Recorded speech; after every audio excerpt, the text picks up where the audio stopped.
لله وكفى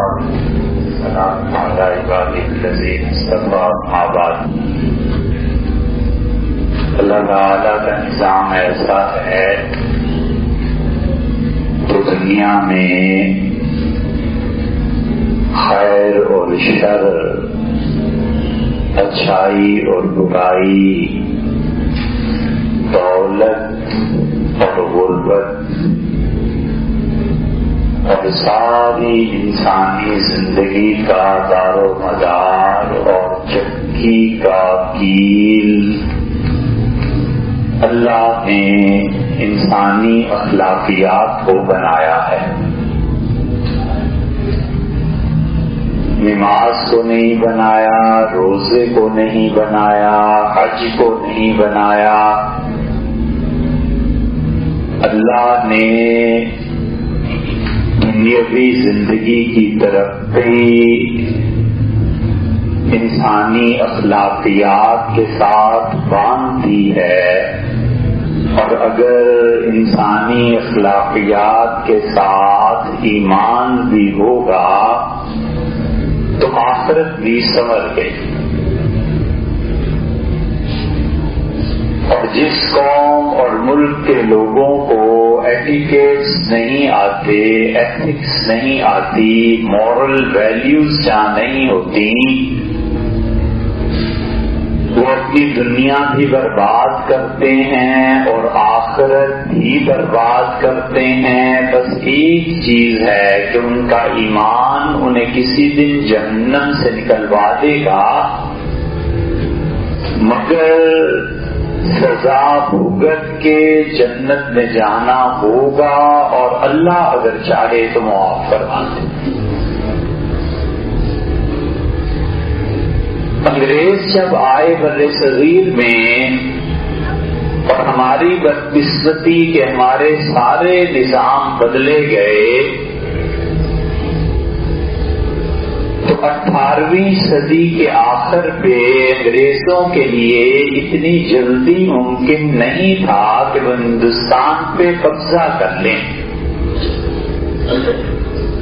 اور بنیادی طور پہ تو ایسٹ انڈیا کمپنی تھی. کمپنی پیسے خرچ کرتی تھی، کمپنی فوج کو تنخواہیں دیتی تھی، کمپنی ٹیکس وصول کرتی تھی، اور کمپنی کے مالکان اپنا حصہ لیتے تھے. زمینیں فتح ہو جاتی تھی، کمپنی ٹیکس لگا دیتی تھی. تو وہ تو چند ایک بنیادی طور پہ تاجر تھے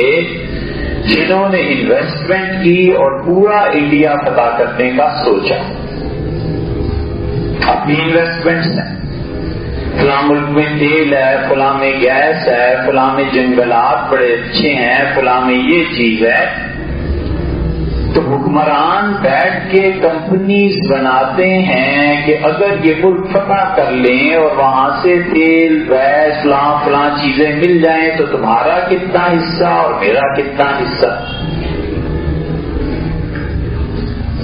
اور مدراس میں جب قبضہ ہوا انگریزوں کا تو مسلمان بہت تیر مار لو تو 6-7% تھے، اس سے زیادہ نہیں تھے. اور مدراس پہ قبضے کے بعد ایک وقت ایسا آیا جب مدراس کے 6% مسلمانوں نے باقی ہندوؤں کے ساتھ مل کے انگریز جو حکمران تھے انہیں دیش نکالا دے دیا اور حکومت واپس آ گئی نوابوں کی. کمپنی نے لندن میں طلب کر لیا مدراس کے گورنر کو جس کے ہاتھ سے صوبہ جاتا رہا تھا اور باقی لوگوں کو بھی، اور انہوں نے کہا مدراس میں اتنی انویسٹمنٹ کمپنی نے کی، اتنے پیسے دیے، اتنا اسلحہ خرچ ہوا، لندن سے انگلینڈ سے اتنا سامان گیا، اور اس کے باوجود مدراس نکل گیا، کمپنی کا اتنے کروڑ پاؤنڈ کا نقصان ہو گیا، تم نے کیا کیا؟ گورنر نے کہا کہ میں اپنی غلطی تسلیم کرتا ہوں اور غلطی مجھ سے ایک ہو گئی، اور اگر وہ ایک غلطی کمپنی سیکھ لے اس سے سبق تو ہندوستان ہمارے پاس سے کہیں نہیں جاتا. اور اسے اپنی غلطی بیان کی اور اس سے کہا کہ ہوا یہ کہ میں نے جب مدراس فتح کر لیا اور وہاں سے پیسے اور دولت کمپنی کے پاس آنے لگا تو میں گاؤں میں گیا، دوسرے میں گیا تو میں نے دیکھا ہر جگہ لوگ گاؤں میں اپنے مولوی صاحب کا احترام کرتے ہیں اور سارے گاؤں کا نظام مسجد سے منسلک۔ تو میں نے ایک جگہ بہت دانش مند پڑھے لکھے لوگ تھے، ان سے کہا کہ بھئی مولوی صاحب کو بدلنا چاہتا ہوں اور پورے مدراس میں آئندہ سے مولوی مساجد میں وہ لگیں گے جو انگریز چاہتا ہے، کمپنی چاہتی ہے، ہم ان مولویوں کو اچھی تنخواہیں دیں گے، کپڑے دیں گے وغیرہ وغیرہ، جو لمبی تقریر اس سے۔ تو اس سے کہا گاؤں کے پنچایت کے ممبر کھڑے ہو گئے اور ان کا گورنر صاحب بات یہ نہیں ہے کہ مولوی ایک عام فرد ہے،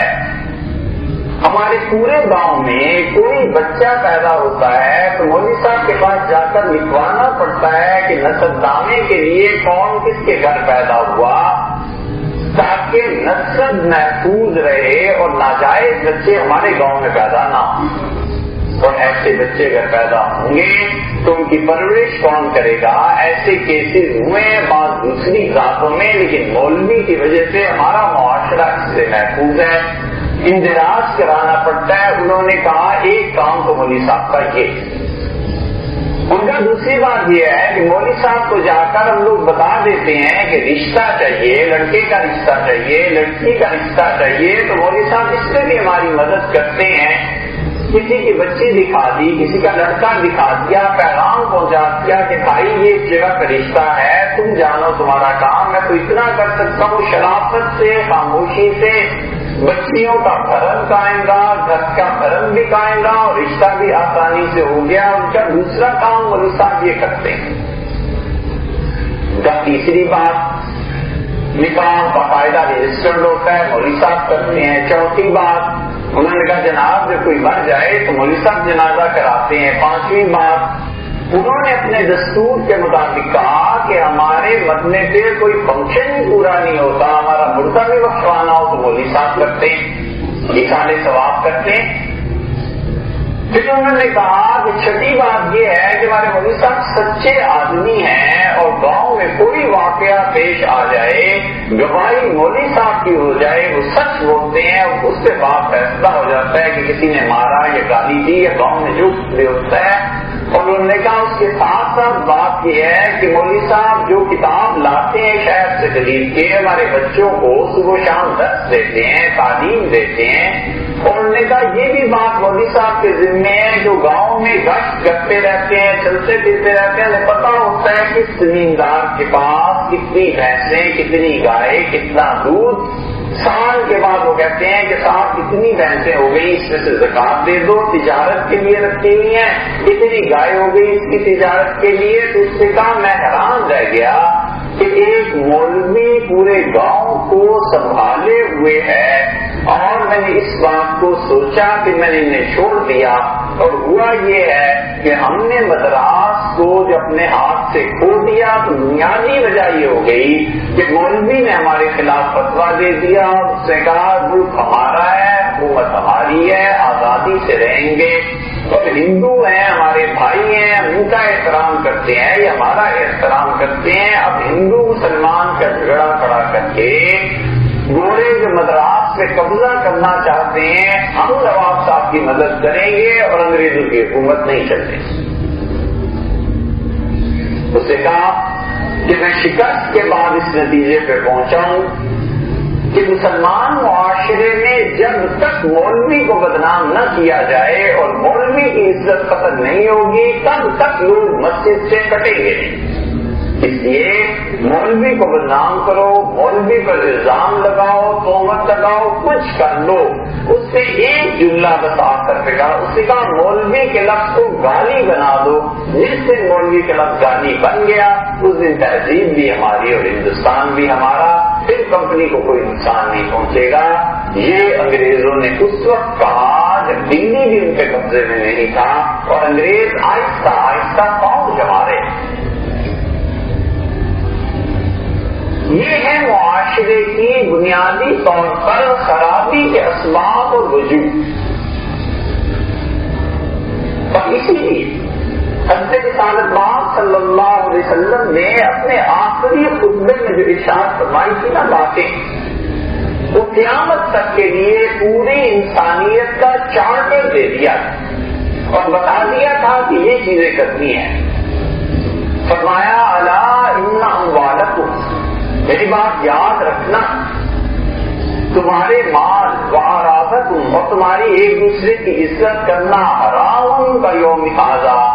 اسی طرح عزت اور احترام کے قابل ہے جس طرح آج کا دن، یہ حج کا دن عزت کے قابل ہے، اور بیت اللہ ھذا، اور اللہ کا یہ گھر جس طرح عزت اور احترام کے قابل ہے، اسی طرح اپنے معاشرے میں ایک دوسرے کی عزت کرتے رہنا کا حرمت یومکم ھذا فی بلدکم ھذا، جس طرح تمہارا یہ شہر مکہ عزت کے قابل ہے، جس طرح خدا کا گھر عزت کے قابل ہے، اسی طرح اپنی سوسائٹی میں چھوٹے بڑے کی عزت کرتے رہنا، اپنے مرتبے کی حدود کو کراس نہیں کرنا۔ اس لیے آپ نمازیں پڑھیں اور تکبیر اولیٰ کا گانا ہونے دیں اور زکوٰۃ کی ایک ایک پائی ادا کریں اور حج بھی کریں، اور حج کے بعد پھر 6 مہینے بعد عمرے کے لیے بھی چل پڑیں۔ آپ یقین مانے اس سے معاشرے تبدیل ایسے جلدی نہیں ہو جایا کرتے جب تک کہ انسانی اخلاقیات درمیان میں ٹھیک نہیں ہوتی، اور جب تک ہم ایک دوسرے کا عزت، ادب اور احترام نہیں سیکھ لیتے۔ مولوی صاحب اپنے مقتدیوں کا احترام کریں، مقتدی مولوی صاحب کا احترام کریں، آفیسر اپنے چھوٹوں کا احترام کرے اور چھوٹے اپنے آفیسر کے عہدے کی لاج رکھیں اور حق پہچانے کہ کس کا حق بنتا ہے اسے کیسے پورا کرنا ہے۔ ان انسانی اخلاقیات کے بغیر جو لوگ چاہتے ہیں اسلامی انقلاب اور یہ اور وہ اور پتہ نہیں کیا کیا تقریریں، بالکل مٹی اور خاک ہے، چھت مارنا ہے، کبھی تبدیلی نہیں آئے گی اگر لوگوں کے اخلاقیات کی درست۔ جب تک ہم جھوٹ بولنا نہ چھوڑ دیں، جب تک ہم دھوکے دینا نہ چھوڑ دیں، جب تک ایک دوسرے کی توہین نہ چھوڑ دیں، اور جب تک ہم اپنے بچوں کی تربیت نفرت کی بنیاد پہ کرنا نہ چھوڑ دیں، تب تک چیز ٹھیک نہیں ہوتی۔ جب بیٹھو نفرت کا سبق ہے، جب بات کرو نفرت کا سبق ہے، فلاں مولوی صاحب ایسے، فلاں مسجد ایسی، فلاں حکمران ایسا، تمہارا گورنر ایسا، فلاں ایسا، فلاں ایسا، ان نفرتوں کا الاؤ پکتا رہا اور ان نفرتوں کے انبار لگتے رہے، حتیٰ کہ 2-3 نسلیں اس نفرت کی جہنم سے گزری ہیں، اور پھر اس کے بعد یہ موقع آیا ہے کہ جسے دیکھو مار دو، جسے دیکھو قتل کر دو، جسے دیکھو تہمت لگا دو، اور اتنے ذہن پک گئے ہیں منفی سوچنے میں کہ اللہ کا بندہ اچھا خاصا اپنے عذر کی معذرت پیش کرتا ہے، کہتا ہے صاحب میں واقعی غلطی مجھ سے ہو گئی، مجھے معاف کر دیں۔ اس کے باوجود جب تک غصہ نہیں اتار لینا اور جب تک اس کی عزت مٹی میں نہیں ملا لینی، ہمارے اندر کے اس بدبخت نفس کو چین نہیں آتا۔ ہم بھول جاتے ہیں کہ حضور صلی اللہ علیہ وسلم نے فرمایا جب تم سے کوئی معذرت کرے تو اس کی معذرت قبول کر لینا، اور آپ نے فرمایا جو معذرت قبول کر لیتا ہے اللہ اسے ایسا ثواب دے گا جیسے کوئی اپنی بیٹی کو قبر میں ڈال رہا تھا اور اس نے آ کے اسے بچا لیا اور ایک بچی کی زندگی بچا لی۔ اور ہم بھول جاتے ہیں کہ دوسروں کی عزتیں خراب کر کے اور دوسروں کی ذلت پہ اپنی عزت کی بنیاد رکھنا،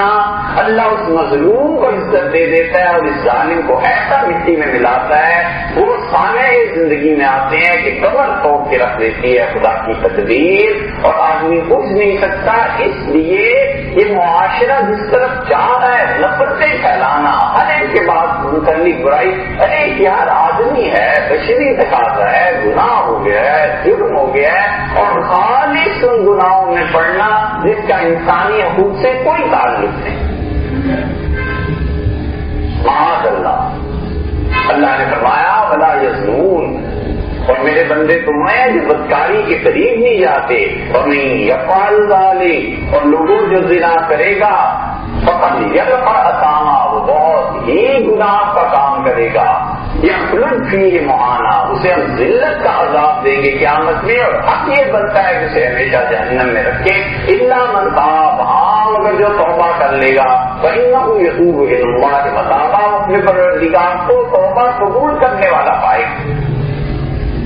یہ بدکاری خالص اللہ کا حق ہے، اللہ چاہے تو معاف کر دے، اللہ نہ چاہے تو نہ معاف کرے، جبر سے نہ ہو،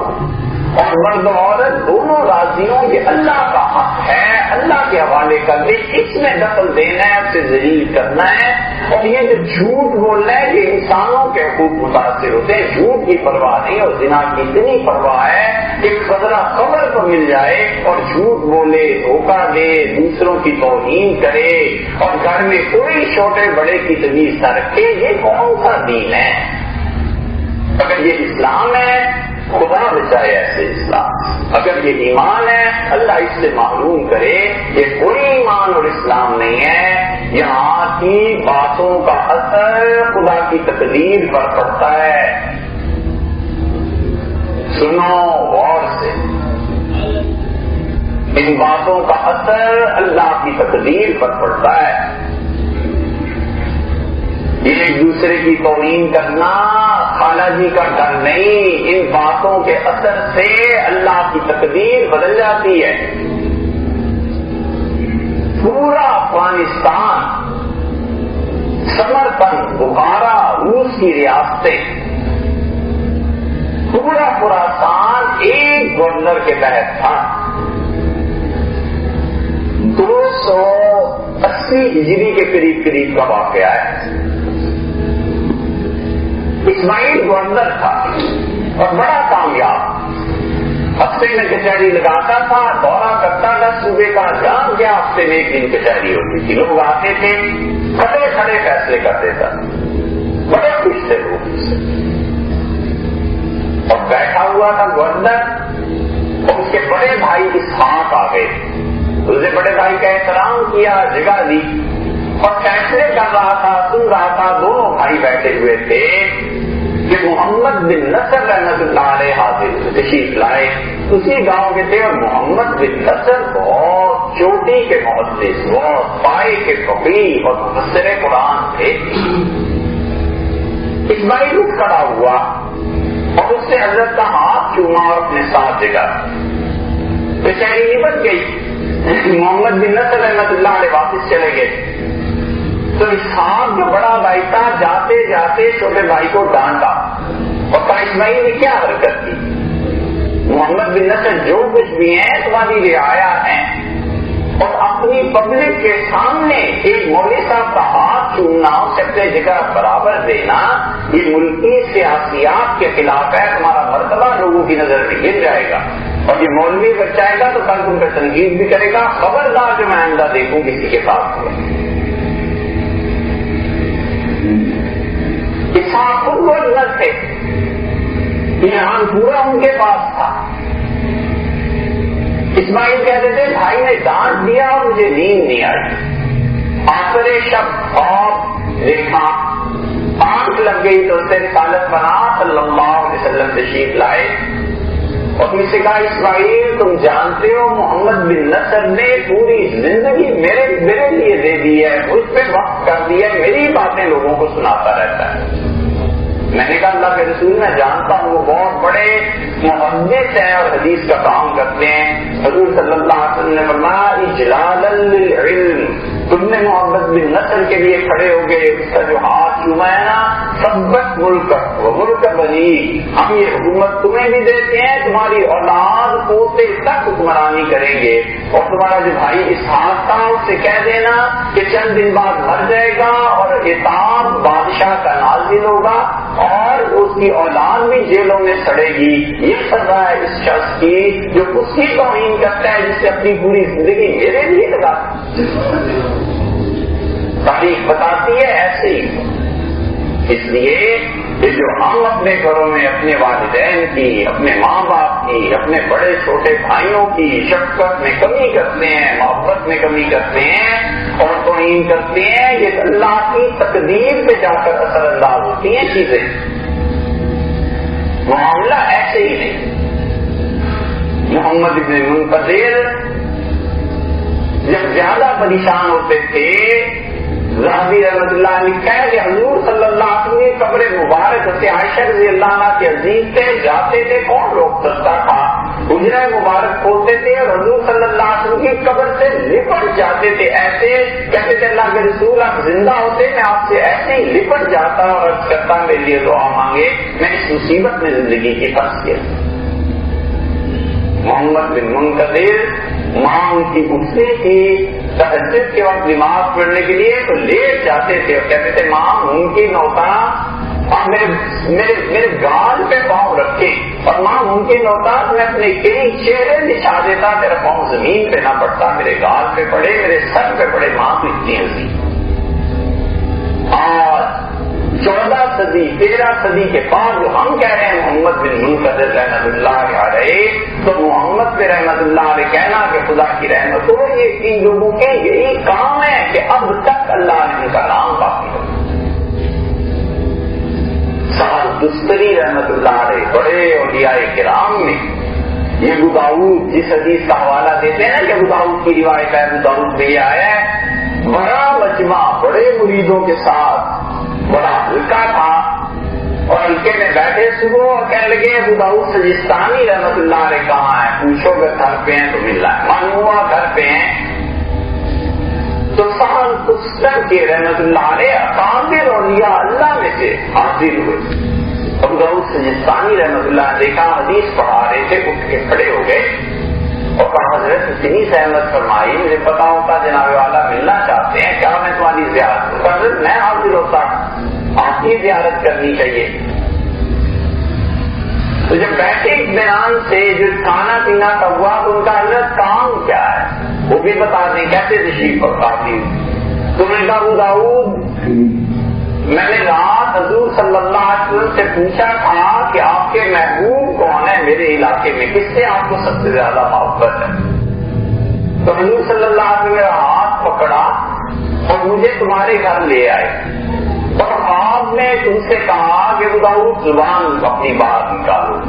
تو حضور صلی اللہ علیہ وسلم یہ زبان ہے جو دن رات میری حدیثیں بیان کرتا ہے اور تھکتا نہیں ہے، میں اس سے بڑا خوش ہوں، میرا محبوب ہے، اور رسول اللہ صلی اللہ علیہ وسلم نے تمہاری زبان کو چوسا اور میں چاہتا ہوں حاضر ہوا ہوں، آپ اجازت دیں زبان باہر نکالے، میں ایک بوسہ لینا چاہتا ہوں اس پاک زبان کا سے رسول صلی اللہ علیہ وسلم نے رات یہ حال یہ تعلق ہے، اس لیے کبھی دنیا نہیں سمجھتی جب تک انسانی اخلاقیات نہ سمجھیں، جب تک ہم اپنے خاندان اور معاشرے کو نہ سنبھالیں، ہم اپنے گھروں میں اپنے چھوٹوں کے پر ادب احترام، اپنے چھوٹوں کی بھی ایسی عزت کریں جیسے ہم اپنے بڑوں کی کرتے ہیں، اور چھوٹے بڑوں کی بھی عزت اور احترام کریں، جب تک انسانی اخلاقیات ٹھیک نہیں نہ ہوتی، یہ گھروں کے جھگڑے ختم نہیں ہوتے، تب تک امتی کی حالت نہیں بدلتی۔ اللہ تعالیٰ ہمیں اور آپ کو صحیح چیز کی توفیق بخشے۔ نماز سارے جمعے جتنے بھی ہیں یہ مختصر پڑھانے کا ارادہ ہے رمضان کی وجہ سے روزے کی وجہ سے۔